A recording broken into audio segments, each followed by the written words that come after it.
প্লাস্টিকটাকে চেষ্টা করবো পুনর্ব্যবহার করা। প্লাস্টিকের বোতলে যখন জল খাই আমরা, সেই জলটাকে আমরা ব্যবহার করবো বারংবার।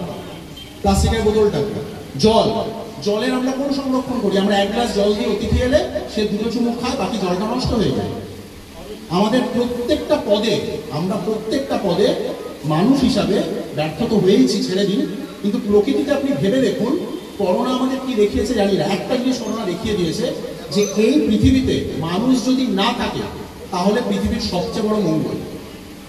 মানুষ নেই, দেখুন বাকি কোনো প্রাণী, কোনো জন্তু প্রকৃতির ক্ষতি করে না, কিন্তু আমরা এমন জীব যারা এই প্রকৃতির বুকে দাঁড়িয়ে নিজের ভবিষ্যৎ প্রজন্মের চূড়ান্ত ক্ষতি করে চলেছে। কথাগুলো শুনতে খুব খারাপ, খুব তিক্ত।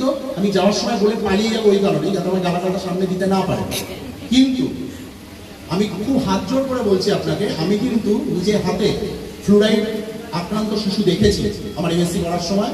আমি কিন্তু দেখেছি আর্সেনিক পয়জনিংয়ে কিভাবে আঙুল খসে পড়ে। আমি দেখেছি মাইক্রোপ্লাস্টিক ওভার পয়জনিংয়ে মানুষের কি অবস্থা হয়। কোনোদিন চাইবো না আপনারা দেখবেন, কিন্তু আমরা যা করতে চলেছি, আমরা কিন্তু আমাদের পরিবেশকে, আমাদের কোনো মাথা ব্যথা নেই। আমাদের রিপোর্টিং নিয়ে চিন্তা, আমাদের চিন্তা মোটামুটি কোনোভাবে ব্যাপারটাকে পার করে দেওয়া, অন্য যে কোনো কিছু পার করে দেওয়া যায়।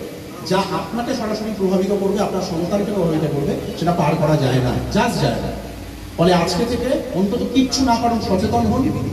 গাছ লাগাবেন কি লাগাবেন না আপনার ব্যাপার, গাছটা কাটবেন না যদি না অত্যন্ত প্রয়োজন পড়ে। চেষ্টা করুন প্লাস্টিককে রিসাইকেল করতে, কোনটা সিঙ্গেল ইউজ কোনটা ডবল ইউজ বোঝারই দরকার নেই। প্লাস্টিকের জিনিস দেখবেন